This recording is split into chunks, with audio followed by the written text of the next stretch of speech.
Hey, what's going on? It's your Friday episode of Locked On Raptors. And after an off day for the podcast yesterday, we're back with a bang today as Samson Folk from Raptors Republic is here. We're going to quickly touch on the Raptors' loss to the Dallas Mavericks before we dive into his wonderful piece on Scottie Barnes and his potential superstardom. It's a really, really excellent in-depth piece. If you have not yet read it, go and find it right now. Press pause on the podcast and then come back after you've read it so you're fully informed ahead of today's episode with Samson, of course, the wonderful host of the Raptors Weekly podcast, the Raptors Reaction podcast over at Raptors Republic. I guess a direct competitor of mine, but that's fine because Samson's amazing. And so we are going to bring him in and talk all about Scottie Barnes and the game against the Mavericks on today's episode of Locked On Raptors. Thanks for being here. You are Locked On Raptors, your daily Toronto Raptors podcast, part of the Locked On Podcast Network, your team every day.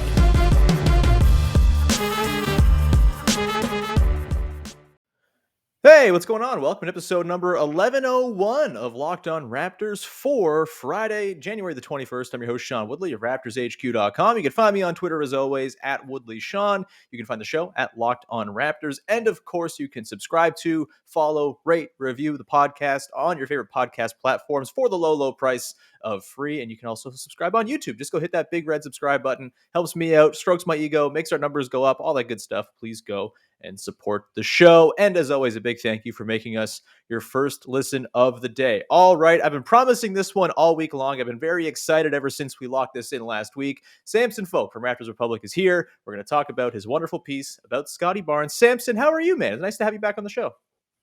I'm doing well. I am once again thankful to be back on the show. As you said, at the top, we're direct competitors. So, and you and I feud, yes, the podcast exactly. game.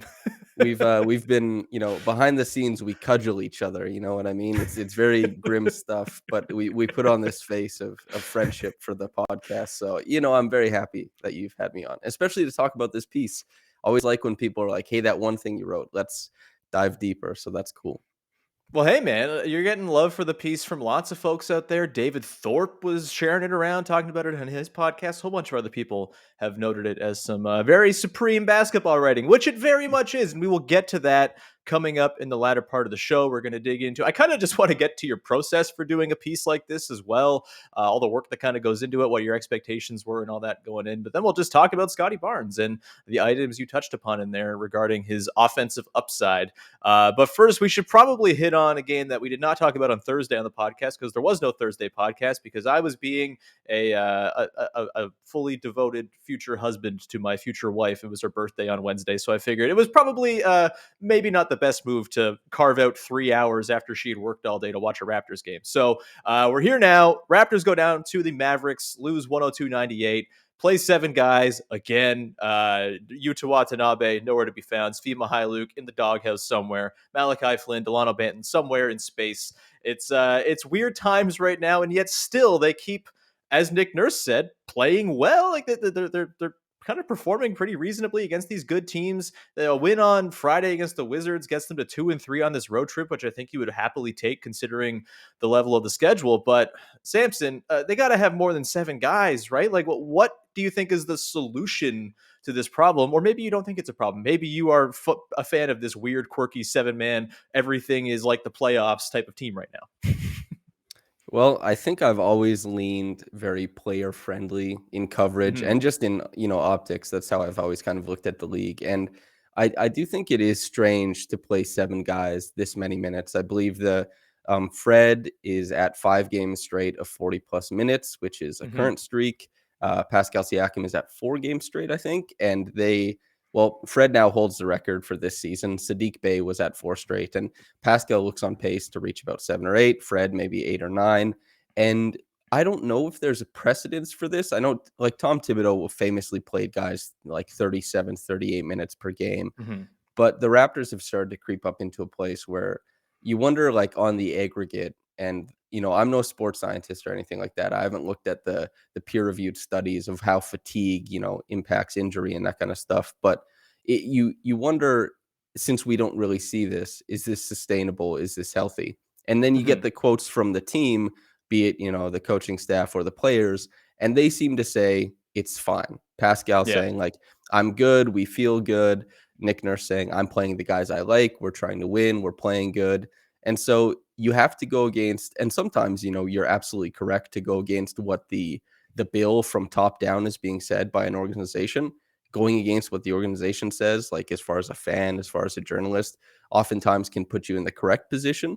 But Mhm. it's a difficult position to be in to say, like, oh, this is wrong, because you Yeah. understand they are trying to win games. But on the other hand, I just don't think it's sustainable. And despite them being paid very lucrative contracts, I am always thinking about like how you're being paid to break down your body. And there's a lot of people who pay, good money and take care of themselves so that it holds up well after their career. But you wonder, Mhm. like during these stretches, if somebody's more likely to sustain something that might be, life changing or something like that. So there's always that aspect of it that worries me. But I just wish that if there was a decision to be made, obviously Raptors HQ, Daniel Hackett wrote like a really great uh, trade era Yeah. primer talking about the salary cap and how difficult it is to make things shake out in that way. But you wonder if they need to make a move to kind of bolster this lineup, or they need to take it on the chin that this isn't a team that can win enough games and they just need to play more guys because maybe you're flirting with, danger as far as injuries go. Yeah, it's a really tricky calculation. And again, we're kind of working blind, right? Because I'm sure Alex McKechnie and the whole staff have all of the bio data on these guys and like the work they're doing and what it's doing to their bodies. And you just kind of got to trust and hope that they are taking that data and applying it in a way that's going to keep guys safe. But it is like just from the outside, it's hard not to look at like Fred going 4 for 20 in a game against the Mavericks after this stretch of playing 40 minutes, 5 games in a row, and not think, maybe there's some sort of connection there. And it'd be one thing if like Fred and Pascal weren't also the anchors and linchpins of the defense and having to expend all the energy on that end too, right? Like it's just it's constant. Every foot of the 94 feet they have to put in effort, and it's tricky. And I guess if you're Nick Nurse, like we know Nick Nurse has been stingy with who he trusts in the past, right? And this won't be as much of a problem in theory when they're healthy and they have Gary Trent Jr. and Cam Birch. But guess what? They haven't been healthy all season. I don't think you can bank on them having like the 8 or 9 guys that they're going to trust all in the lineup at the same time. So they're going to have to be guys down the lineup who get in. I think Yuta Watanabe kind of had his run with the starter, or I guess not with the starters, but like with the regular rotation cut a little bit short, kind of unceremoniously, because it seemed like he was just kind of working back from some COVID stuff that other guys have been working back from too. I would hope that he gets some run against sometime soon here. Is there someone for you, Samson? Maybe it's Yuta, maybe it's Malachi Flynn or someone else who you just like really want to see Nurse just give a 6 minute run of minutes to, just to see if, okay, maybe this guy can be the eighth guy to get the team by until they get Trent and or Birch back? Yeah, Utah would be my choice for sure. Just like Hmm. obviously Champagne is getting minutes. He played Yeah. 9 minutes until he dislocated his finger. Then he came back and played 60 minutes. Chris Boucher has been awesome off the bench and in the starting lineup for a month and a half now. Like relative to what's expected of him, he's been fantastic. And yeah, Utah seems like the logical extra guy. I've written about Utah. Everybody's written about Utah. Everybody's talked about Utah. He seems very well liked by reporters, by fans. And it's something to say that like a guy who has, a streak of bad play, because he was really bad. And like Hmm. I don't want to give him too much of a buffer. He was really bad coming back from COVID. But you No wonder doubt. like, yeah, is there a leniency that you give to somebody who has a track record of performing well and will always bring it defensively and has a full season and, a stretch of what, like 60, 70 games of shooting nearly 40% from three? Do you Hmm. trust that the defense and the shooting comes around?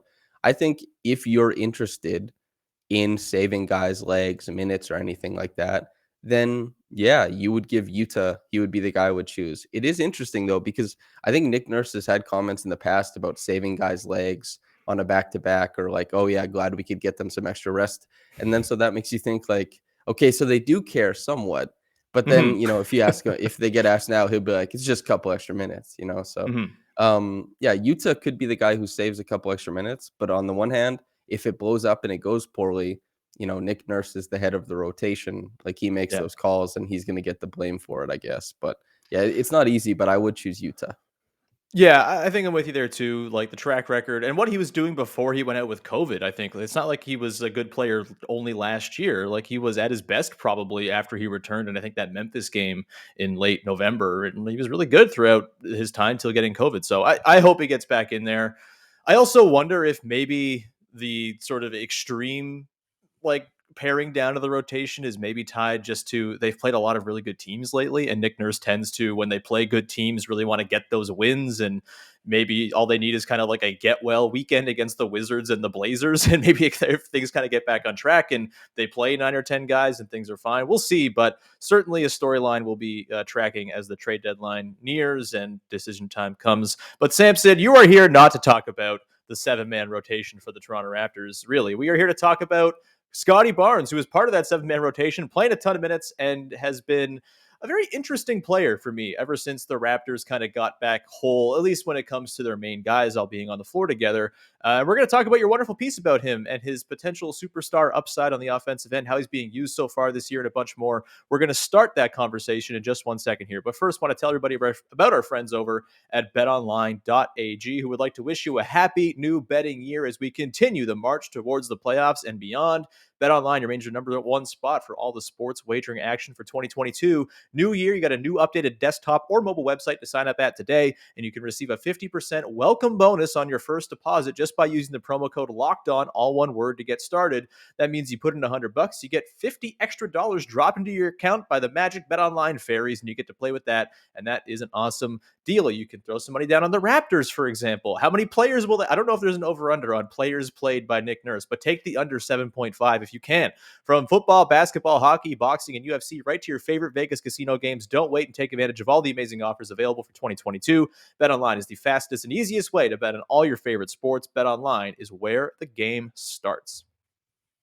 Continuing on here, your first listen of the day with Samson Folk of Raptors Republic. And we got to talk about Scottie Barnes. He wrote a wonderful, incredible, in-depth piece that clearly took a lot of painstaking film watching and note-taking and dividing up into columns. And it was a really, really wonderful read. And I think for anybody who is maybe intimidated by like the technical side of basketball analysis, is a perfect place for you to dive in and not feel overwhelmed or talked down to or up to or whatever it is. You just do a really good job of explaining things in a smart and sensible way, Samson, and I appreciate you for that as a dumb guy myself. But let's dive into the piece, man. First of all, like, when you're coming up with a piece like this, did you have any expectations going in? For those who don't know, if you haven't read the piece, go read it right now. I already warned you in the cold open, but go do it again if you haven't. You broke down every single offensive possession essentially for Scottie Barnes this season and put it into categories in terms of the self-creation, in terms of playmaking, in terms of against an advantage versus not against an advantage. And it was just a really thorough, excellent piece. But when you go into this, like, did you have any expectations for what you would find after watching 600 Scottie Barnes offensive possessions? Did you have any sort of preconceived notions, or did you go in kind of, all right, let's just see what we're going to find here in terms of like optimism for the future and findings on Barnes' rookie season so far? I thought that his self-creation was better than I expected because obviously, we talked about competing podcasts at the top. We watch every game and we talk about it, you and I. It's a lot of podcasts, it's a lot of film. And so you and I obviously have our ideas of the players. And once we stop to review that, our ideas can change through the lens of like looking back through film without just watching it live and kind of talking about it. And he was better as a self-creator than I thought. And he wasn't as voluminous as a passer on the move as I had thought. So those two things kind of shook out as I was going through the film and charting all of this stuff. And so that was the biggest change. He was better in isolation than I would have expected. He was better pulling, like he had an incredible torrid start as a pull-up shooter to start the year. And like to the point where I think most of his pull-ups this season actually came in like the first, 60% of the games he's played so far. And then mostly against Boston Celtics opponents, if I recall. Yeah. Yeah. And then when we look at like what's happened since, there's a little bit of a change in role and stuff like that. And it was cool to chart it throughout all of that kind of stuff. But it was even cooler to see that he's still getting possessions to try stuff out. And it's just the ball doesn't filter to him as much as it did in the first half of the season. But that makes sense because you have two players, Fred and Pascal, who have been player of the month candidates in the Eastern Conference. Like, you don't go away from guys who are playing that well. It's not like Yeah. they're up in the pecking order. It's like, not only are they up in the pecking order, but they're playing so well that how could you dare look away from them in these types of situations? And so, yeah, the self-creation was better than I thought, and the passing on the move was muted more than I thought. So those two things jumped out as something that proved me wrong, I guess. So let's go to the isolation scoring then, because that was a super interesting part of the piece where you kind of dive into his very unorthodox approach. And you kind of made the point that deciphering between like post ups and regular ISOs for him is hard because they kind of blend together a lot of the time. And he does have like a very distinct way of sizing up defenders. It's not like he's driving by dudes and going blow by and, just kind of finding his way to the basket on a straight line drive. It's all right. There's a guy I can sort of size up. I can back this guy down. I'm taller. I have the great touch. I can sort of do those little flip shops over these guys. And it is a very unorthodox way of getting to those spots. I'm curious, like, do you think that's a feature or a bug long term for him? Because it's obviously a very different way to go about it. I don't know necessarily if it's any easier or more difficult to guard for teams. It's obviously different than a lot of approach that you'll get from a guy running ISO. But with the way that it does kind of, you sort of described it as he's a muscular frog bouncing around out there. You're a very good writer, as it turns out, Samson. Like, again, do you think that's like a problem going forward, that maybe it sort of speaks to a lack of straight line driving ability? Or is there something to the idea of, hey, this guy does it different. It's kind of a one of a kind way to go about it. And he's shooting 64% inside 3 feet. Maybe it's just fine the way it is. So this is the intersection of like three different things. And that it's a Mhm. really good question that we get to talk about it like this. So the first is that I collaborated with an MD from Korea, and we translated a piece about the biomechanics of Scottie Barnes. He goes Mhm. bipolar at Skyfall on Twitter, and he loves the biomechanics of basketball. And in that piece, we talked about how Scottie Barnes, you see a lot of guys explode with their feet under them, but he's more explosive with his feet wide, and he's more Right. explosive with wide steps and that kind of stuff. So this kind of hop stepping, change of direction, flipping hips type of thing is actually beneficial. It's a biomechanical adjustment to what makes his body type, that kind of stuff, more explosive in these types of situations. Everybody has their little quirks and rhythms to their body, and we all have Mhm. little fixes and adjustments that make us more explosive in certain situations. That's what that is. And then the other intersection, right, is that in that same piece, the Scottie Barnes one, like the one we're talking about, I talk about how in closeouts, it's really tough for him because he can't segment closeouts because he gets into these long steps and teams have a really easy time timing him for contests at the rim. And so that's something that he needs to adjust to, but he can't find the timing to get into that kind of shake and move situation. So the isolations is something I'm really, really excited about for him because he does have like this novel way of attacking in isolations. And the Mhm. biggest thing is against good defenders, against bad defenders, his downward inertia towards the bucket never stops. And if it Right. does, he's been, 40+% from the three different, it's not a quadrant, it's a something if there's three, the Yeah, triangles of the rainbow, mid-range. like rainbow Yeah, what section. Yeah, I don't know. yeah, It's yeah. exactly. Whatever it is. From the three different sections of mid range, he shoots 40+%. So it's a viable counter for him. But against good defenders, against bad defenders, his downhill momentum, it continues forward, and his changeability and adjustments he makes with the upper body is really, really unique. Like, you can see, I put a clip in the piece of him pirouetting before Mhm. making a shot, and the way he always jumps towards the rim. Rarely does he give the defender the benefit of fading away. Like, he'll jump Right. into you, and he loves that contact, and he just statues of liberties, and he puts the ball up. So it's a really unique way of attacking in isolation, and one that I think will only get better because I don't see his touch getting any worse. And when Mhm. teams counter him, he has a great feel for the court. He isn't a tremendous passer out of drives just yet, but you see the reads, and we'll get to this later. You see the reads he makes, in the rest of the game. And this is clearly a guy who has an excellent flair for passing, which makes you all the more dangerous in isolation situations. Yeah, totally. I think the thing too that makes me pretty optimistic that even this sort of strange, bizarre approach to his ISOs can hold up is like you mentioned the touch. It's just he. You ever play horseshoes against like a 50-year-old dad? It's just like they've got the perfect rotation. This is like what they've been building to their entire lives. The accuracy, they're hitting ringers all over the place. That's how I feel watching Scottie Barnes put up 8-footers. It's like watching my dad reach his peak athletic form at 52 playing horseshoes against his sons. Like it's that's kind of the vibe I get. And I just, yeah, that's not going anywhere you would think. And it all kind of just falls into this really great sort of bucket of feel that he has. Like it's all these different areas of the game. He just kind of has that feel, and it's excellent. And that I guess goes into the other part of his offense that you broke down, which was when he's working, with an advantage created by somebody else, working against a rotated defense, cutting, spotting up, whatever it is.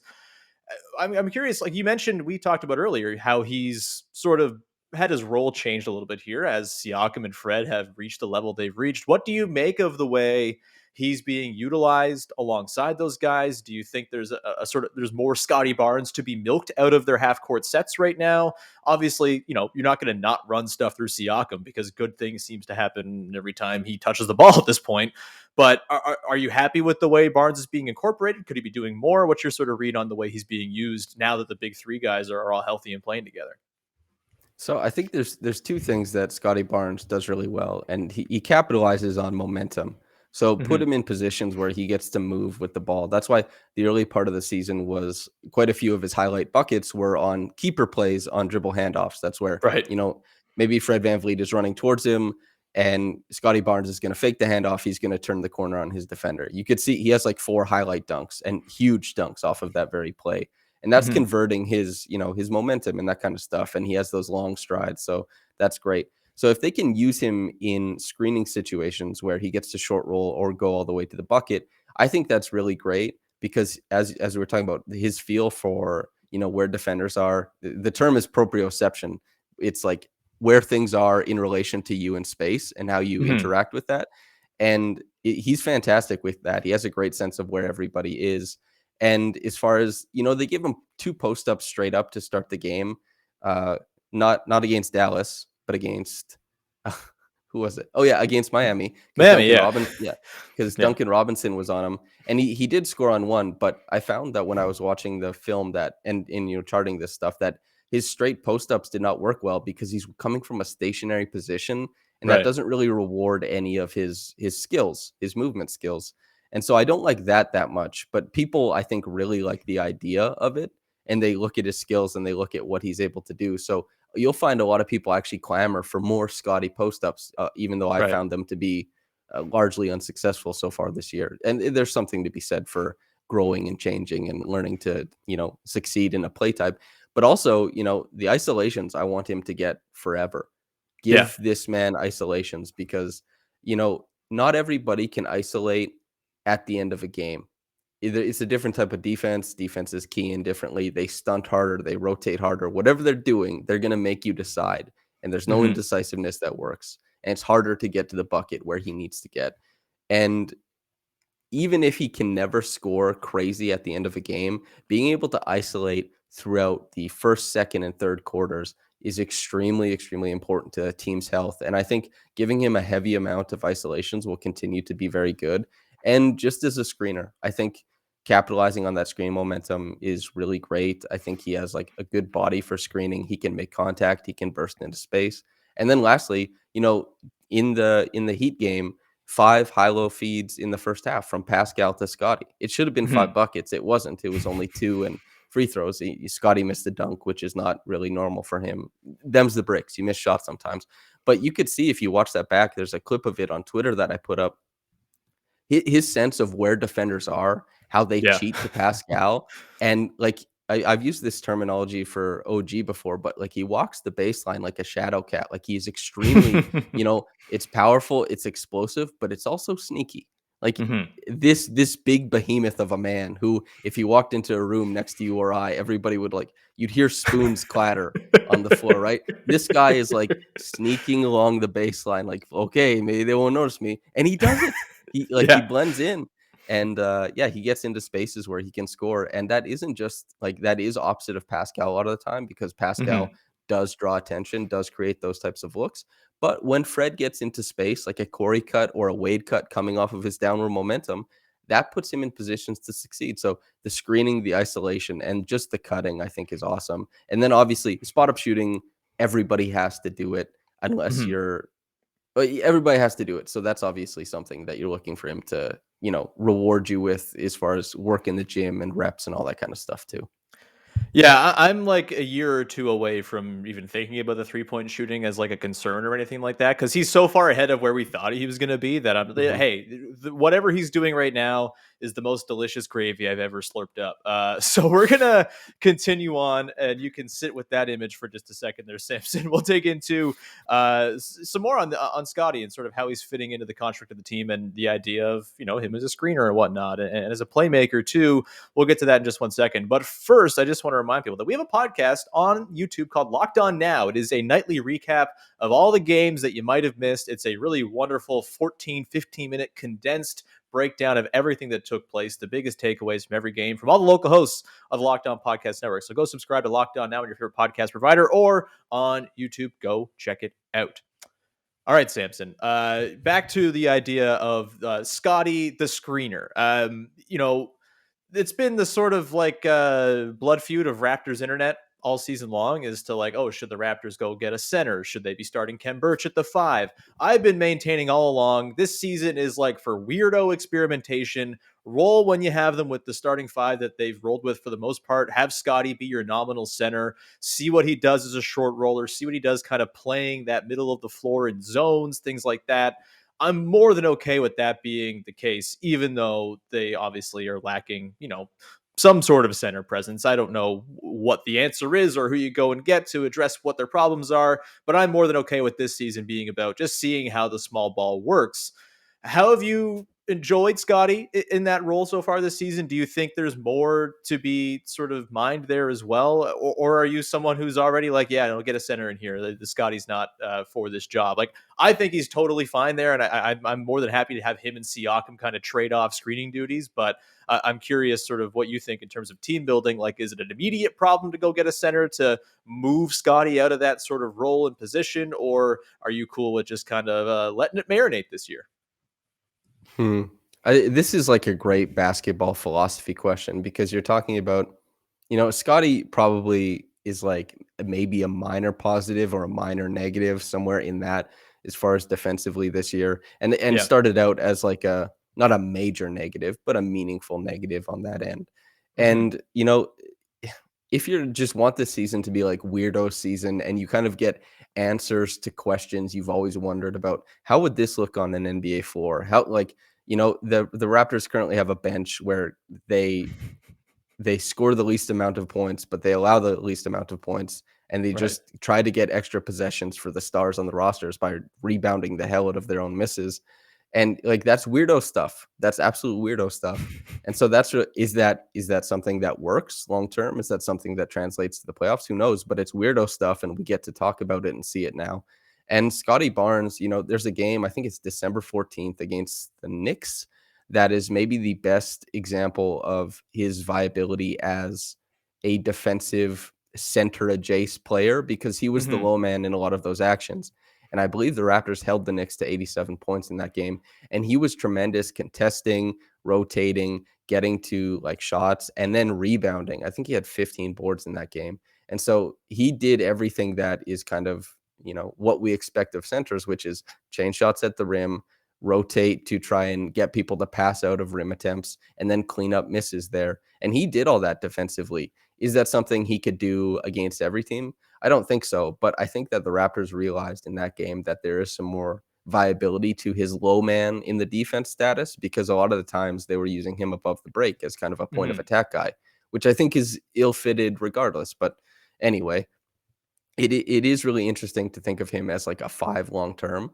I Hmm. don't really see that, and I think in the offense, while he does screen, I think typically, um, he's on the wing too often to be considered like a 5 on offense or something, Sure. but Sure. if that's what they wanna get into, I mean, hey, you can try anything, especially if you're just signing off on this year. You're like, maybe we don't make the playoffs, and maybe you think it's more important for Scottie to get, voluminous amounts of reps in a bunch of different situations than it is for him to get a more limited amount of reps and then some playoff reps, like that Right. that 6-game sample to lose out to the 1 or 2 seed, whatever it is, right? Or maybe they were Raptors, maybe they win the championship. I don't know. Maybe that's what you like to hear.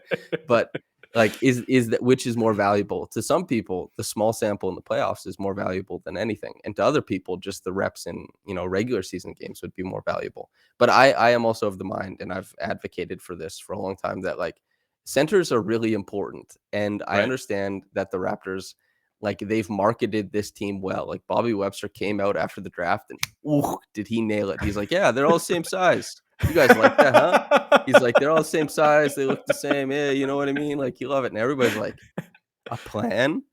A plan bears fruit. And it's like, maybe it does.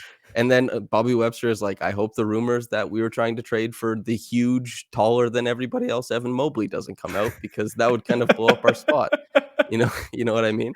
But Yeah. I think centers are really important for all the things that the Raptors haven't been able to do this year. Contest shots at the rim well, rebound their own misses, and especially in clutch time, it's a big Mhm. deal. And then just fouls, wear and tear. Right. Like, Pascal is at like 3.7 fouls per game now, which maybe is close to leading the league. Precious plays 26 minutes a game. He's like almost fouling out all the time. Chris Boucher, 23 minutes a game. He's almost fouling out. Justin Champagny plays like 8 minutes, gets 5 fouls. It's like, Mhm. damn, these are a lot of fouls.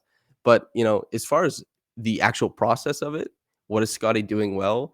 When he emulates what a center does defensively, the returns are already pretty good, that you're like, wow, Mhm. if this guy continues to build his body and gets more comfortable and then gets to read rotation at the NBA level, gets used to the spacing, maybe it looks really, really good. And he's one of those guys who, in a pinch, instead of having, Scottie at the point of attack versus Luka last night, you have, Scottie on Porzingis, where they put OG because OG was the better matchup for Porzingis in that Mhm. case. So, it's all about growth probably for Scottie, which isn't the same as the team.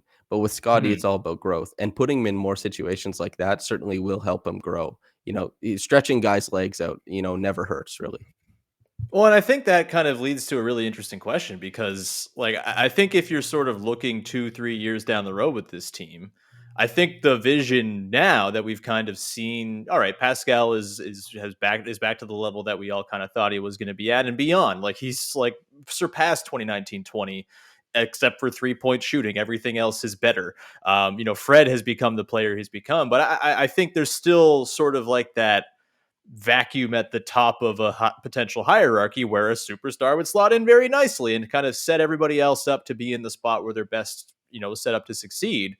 And I guess it is a sort of matter of figuring out how you sort of level up Scottie Barnes, who is the guy, as you kind of detail in this piece, he's got superstar potential. How do you level him up without totally overhauling the way your team operates and cutting into the good you've seen from Siakam and Fred in the interest of getting Scottie those reps? Like, it is a difficult thing. And I mean, there's a reason lots of teams struggle with this win and develop at the same time thing. I think it's a little bit easier because Barnes has proven he can be like a role player and very effective one at that.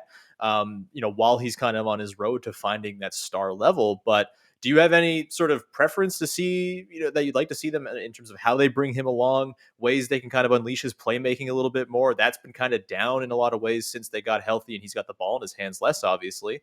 What do you think is the progression here to get Scottie to that superstar level where the whole team kind of makes sense falling around him?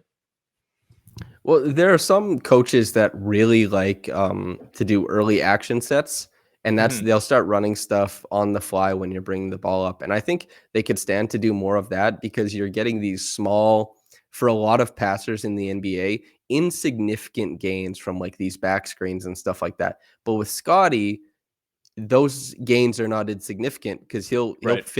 he'll fit a tree trunk through a pinhole if he Yeah, can. he You know hits what I dudes who mean? don't even realize they're open before they're open. Like, Yeah, that's exactly right. And so a lot of that early action stuff to try and, glean advantage for people just to get a lane to the rim and see if Scotty can be the ball handler in those situations.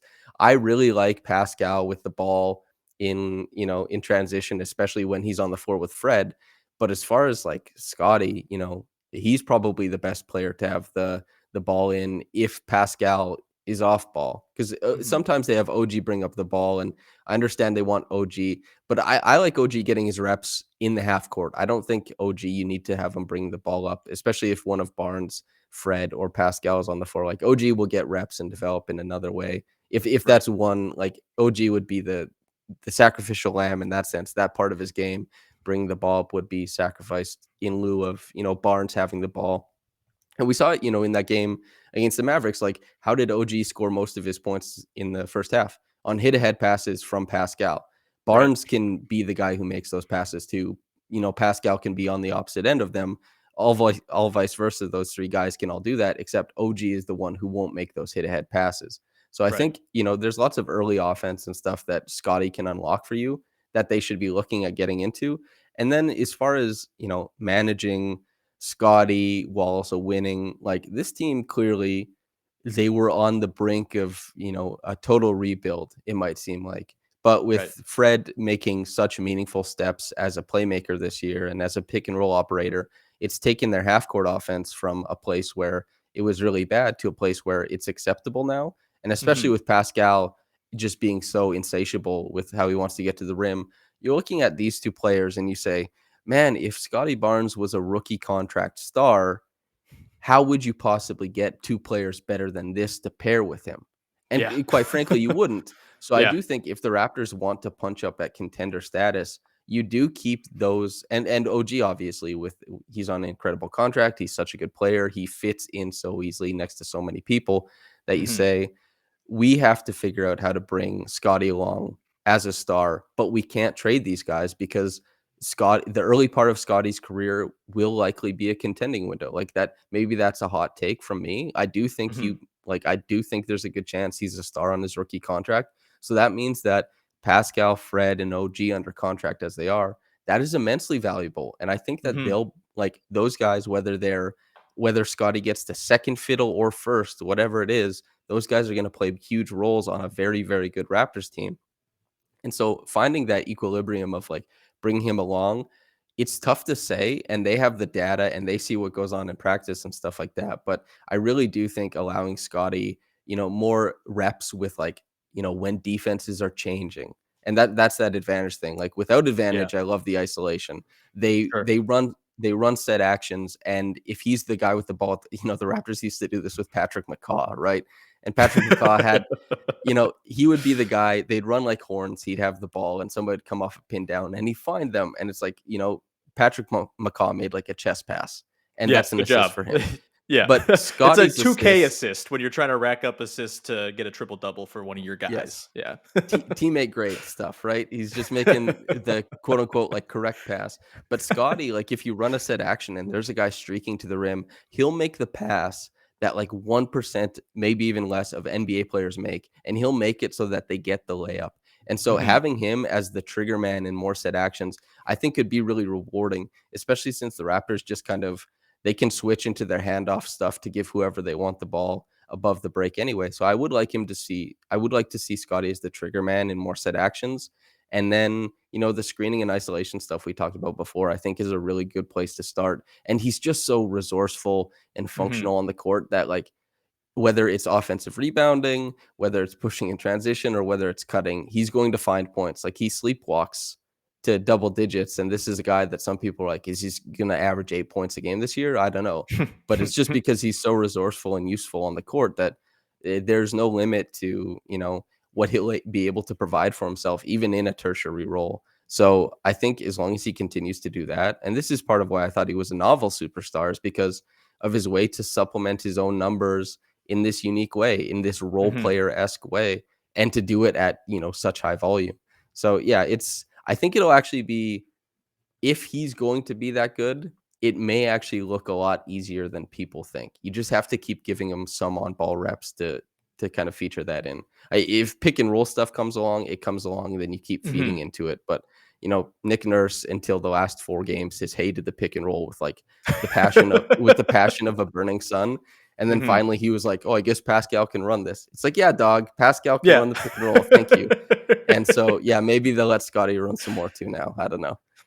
Yeah, I mean, to tie this all in a nice little neat bow, back to the first segment, we were talking about how everyone's very, very tired all the time. A way to make that less so for Siakam and Fred, give him some help. Let Barnes do it. And I'm very comfortable if you're going to sort of funnel a few extra possessions a game Barnes's way in the interest of making it so Fred doesn't keel over in the middle of a game. And with that, Samson, I think we're going to wrap it up here. Thank you so much for hopping on the show, man. It was lovely to chat with you. And Scottie Barnes has just made the Raptors so much more interesting to cover because he's such a funky, cool player, and having people like you break down his game makes it that much more fun to be a fan as well. So, Samson, thank you so much for all your wonderful work. Anything in addition to the Scotty piece that people should check out at Raptors Republic? Yeah, most of my stuff, if you can. I'm one of the people in Raptors media who is not yet privy to like a ton of quotes or Mhm. outsider information, and so my work has started to be something where I try to make it as high quality as possible by really leaning into the analysis of the game. And not everybody likes that, but if you do like that, I do think that I'm one of the better people talking about the game through that lens. And so this is not there's no humility in what I'm saying, but I think I do really good work, and I really appreciate you bringing me on, Sean. And if you want to Yeah, follow man. my work and learn about the game in that way, listener, then I might be one of the guys. So yeah, thanks, Sean. I can't back that up enough. As someone who is decidedly not skilled in breaking down the game in an elegant and interesting way, I can do it fine. But I'm more about the takes over here. No, you just do a wonderful job, and you make me a smarter basketball fan whenever I get to read you. So thank you, man, and we'll have you back on the show again soon. I'll have to jump on your show sometime soon as well, so I can bring some takes to the people over there at Raptors Republic too. Anyway, we'll round it out there. I don't know what I'm doing. We're gonna wrap it. We'll be back again on Monday. A couple games to break down against the Wizards and Blazers, so that will be Monday's show. Big V will probably hop on for that one, and we'll get the rest of the week planned out from there. But thank you so much for tuning in. Thank you for making us your first listen of the day. Go make your second listen of the day. Locked On Bets as your boy Q, that is, and Lee Sterling are doing a great job cutting through the noise of the COVID-ridden world that is sports right now and helping you win some money on your bets. So go check that show out wherever you get your podcasts. And with that, we'll wrap it there. We'll have a wonderful weekend. We'll talk to you Monday with another episode of Locked On Raptors. Bye bye.